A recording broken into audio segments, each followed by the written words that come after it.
Purity clarity ಯೋಗ ಚಾನಲ್ಗೆ ಸ್ವಾಗತ ಸುಸ್ವಾಗತ. ಏನು ಭಾಳ ಖುಷಿಯಾಗಿದ್ದೀರಲ್ಲ ಸ್ವಾಮಿ? ಹೌದು, ನಮ್ಮ ಆಸೆ ಆಕಾಂಕ್ಷೆಗಳು ಪೂರೈಸಲು ಹೊಸ ಹೊಸ ಯೋಜನೆಗಳನ್ನು ಕಾರ್ಯರೂಪದಲ್ಲಿ ತರಲು ಬರ್ತಾ ಇದೆ. ಹೊಸ ವರ್ಷ ಬರ್ತಾ ಇದೆ. ಸ್ವಾಗತ ಮಾಡೋಣ, ಸಂಭ್ರಮದಿಂದ ಸ್ವಾಗತ ಮಾಡೋಣ. ಬನ್ನಿ. ಹರಿ ಓಂ.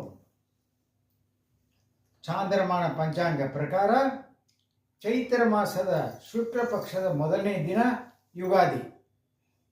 ತಾರೀಕು 19 ಮಾರ್ಚ್ 2026 ಗುರುವಾರರಂದು ಯುಗಾದಿ.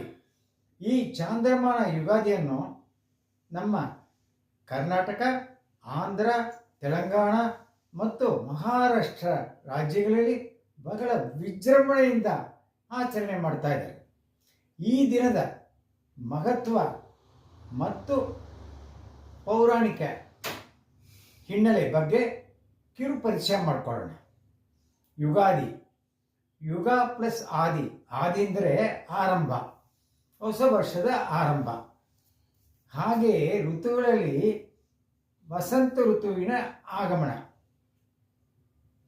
ಸರಿ, ಪುರಾಣ ಇತಿಹಾಸಗಳ ಪ್ರಕಾರ ಈ ದಿನವೇ ಬ್ರಹ್ಮದೇವನು ಬ್ರಹ್ಮಾಂಡವನ್ನು ಸೃಷ್ಟಿ ಮಾಡಿದ ಮತ್ತು ತನ್ನ ಸೃಷ್ಟಿಯ ಕೆಲಸವನ್ನು ಈ ದಿನವೇ ಪ್ರಾರಂಭಿಸಿದ ಎಂದು ಪುರಾಣ ಇತಿಹಾಸಗಳ ಪ್ರಕಾರ. ಮತ್ತೊಂದು ವಿಶೇಷತೆ, ಶ್ರೀರಾಮಚಂದ್ರನು ರಾವಣನನ್ನು ಸಂಹಾರ ಮಾಡಿ ಅಯೋಧ್ಯೆಗೆ ಮರಳಿ ಬಂದ ಮೇಲೆ ಪಟ್ಟಾಭಿಷೇಕ ಆದ ದಿನವೂ ಇದೇ ದಿನ. ಶ್ರೀ ಮಹಾವಿಷ್ಣು ಮತ್ಸ್ಯ ಅವತಾರ ಧರಿಸಿ ಸಮುದ್ರದ ಆಳಕ್ಕೆ ಹೋಗಿ ಹಯಗ್ರೀವ ಎಂಬ ರಾಕ್ಷಸನನ್ನು ತನ್ನ ಸುದರ್ಶನ ಚಕ್ರದಿಂದ ಸಂಹಾರ ಮಾಡಿ ಬ್ರಹ್ಮದೇವನ ನಿದ್ರೆಯ ಸಮಯದಲ್ಲಿ ಕದ್ದು ಬಚ್ಚಿಟ್ಟಿದ್ದ ಆ ವೇದಗಳನ್ನು ರಕ್ಷಿಸಿ ಬ್ರಹ್ಮದೇವನಿಗೆ ಹಿಂತಿರುಗಿಸಿದ ದಿನವೂ ಇದೆ.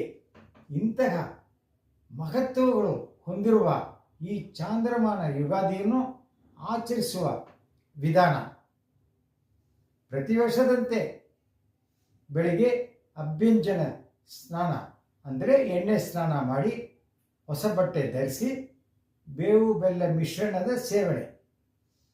ಬೇವು ಅಂದರೆ ಕಷ್ಟ, ಬೆಲ್ಲ ಸುಖ. ಕಷ್ಟ ಸುಖ ಎರಡನ್ನೂ ನಮ್ಮ ಜೀವನದಲ್ಲಿ ಸಮಾನವಾಗಿ ಸ್ವೀಕರಿಸಬೇಕು ಎಂಬುದೇ ಇದರ ಅರ್ಥ, ತಾತ್ಪರ್ಯ ಕೂಡ. ಆಯಿತು, ಪೂಜೆ. ಮನೆ ಅದು ಎಂದಿನಂತೆ ಮನೆ ಸ್ವಚ್ಛ ಮಾಡಿ ಮನೆ ಮುಂದೆ ರಂಗೋಲಿ. ರಂಗೋಲಿ ಅಂದರೆ ಬಣ್ಣ ಬಣ್ಣದ ರಂಗೋಲಿ. ಒಂದು ಮನೆಗಿಂತ ಮತ್ತೊಂದು ಮನೆ ಏನು ಪೈಪೋಟಿ, ರಂಗೋಲಿ ಕಾಂಪಿಟಿಷನ್ ಏನೋ ಅಂತ ಅನ್ಕೋಬೇಕು ನಾವು. ಮಾರನೇ ದಿವಸ ರಸ್ತೆಯಲ್ಲಿ ಹೋದಾಗ ರಮ್ಯವಾಗಿರುತ್ತೆ. ಮುಂಬಾಗಿಲಲ್ಲಿ ಮಾವಿನ ಎಲೆ ತೋರಣ ಎಲ್ಲ ಆಯಿತು. ದೇವರನ್ನು ಅಲಂಕರಿಸಿ ಪೂಜೆ ಸಿದ್ಧತೆ. ಈ ಪೂಜೆಯ ಸಮಯದಲ್ಲಿ ಪಂಚಾಂಗ ಪಠಣ, ಇದು ವಿಶೇಷತೆ. ಅಂದರೆ ನೂತನ ವರ್ಷದ ಪರಾಭವ ನಾಮ ಸಂವತ್ಸರದ ಪಂಚಾಂಗವನ್ನು ಇಟ್ಟು ಬರುವ ವರ್ಷದಲ್ಲಿ ಆಗುವ ಗ್ರಹಗಳ ಸಂಚಾರ, ಮಳೆ, ಬೆಳೆ ಮತ್ತು ರಾಶಿಗಳ ಭವಿಷ್ಯಗಳನ್ನು ಓದಿ ತಿಳಿಸಿಕೊಡುವ ವಾಡಿಕೆ. ದೇವಸ್ಥಾನದಲ್ಲೂ ಪೂಜೆಯ ಸಮಯದಲ್ಲಿ ಪಂಚಾಂಗ ಪಠಣ ಓದಿ ತಿಳಿಸ್ಕೊಡ್ತಾರೆ, ಅಲ್ಲೂ ಆ ಪದ್ಧತಿ. ಈಗ ಇಷ್ಟೆಲ್ಲ ಆಯಿತು. ನೈವೇದ್ಯ. ಘಮ ಘಮ ಅಂತ ಅಡಿಗೆ ಮನೆಯಿಂದ ವಾಸನೆ ಬರ್ತಾ ಇದೆ. ಅಡಿಗೆಯಲ್ಲಿ ಏನು ವಿಶೇಷತೆ? ಬೇವು ಬೆಲ್ಲದ ಪಚಡಿ. ಬರೀ ಬೇವು ಬೆಲ್ಲ ಮಿಶ್ರಣ ಮಾಡೋದು ಅಲ್ಲ ಸ್ವಾಮಿ, ಅದರಲ್ಲಿ 6 ರುಚಿಗಳು ಇರುತ್ತೆ.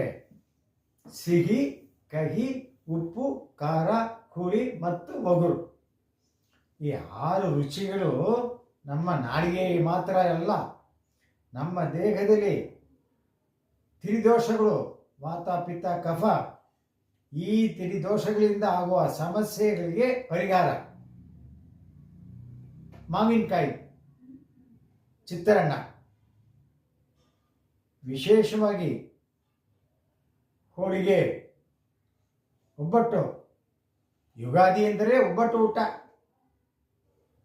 ಆಗಲೇಬೇಕು, ಹೌದಾ? ಇಂತಹ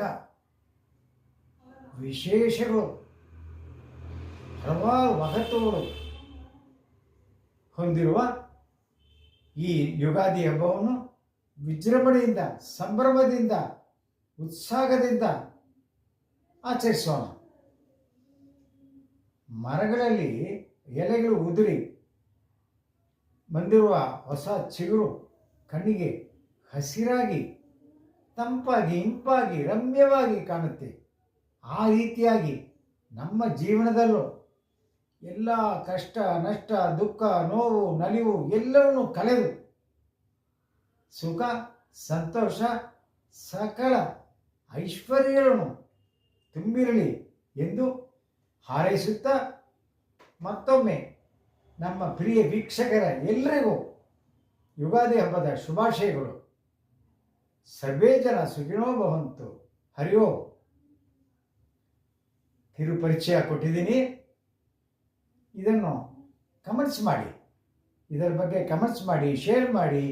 ಹೊಸದಾಗಿ ನಮ್ಮ ಚಾನಲ್ಗೆ ಬಂದವರು ದಯವಿಟ್ಟು ಸಬ್ಸ್ಕ್ರೈಬ್ ಮಾಡಿ, ಬೆಲ್ ಬಟನ್ ಪ್ರೆಸ್ ಮಾಡಿ, ನನ್ನ ಎಲ್ಲ ವಿಡಿಯೋಗಳನ್ನು ನೋಡಿ. ಮತ್ತೊಂದು ವಿಡಿಯೋದಲ್ಲಿ ಭೇಟಿ ಮಾಡೋಣ. ಹರಿ ಓಂ.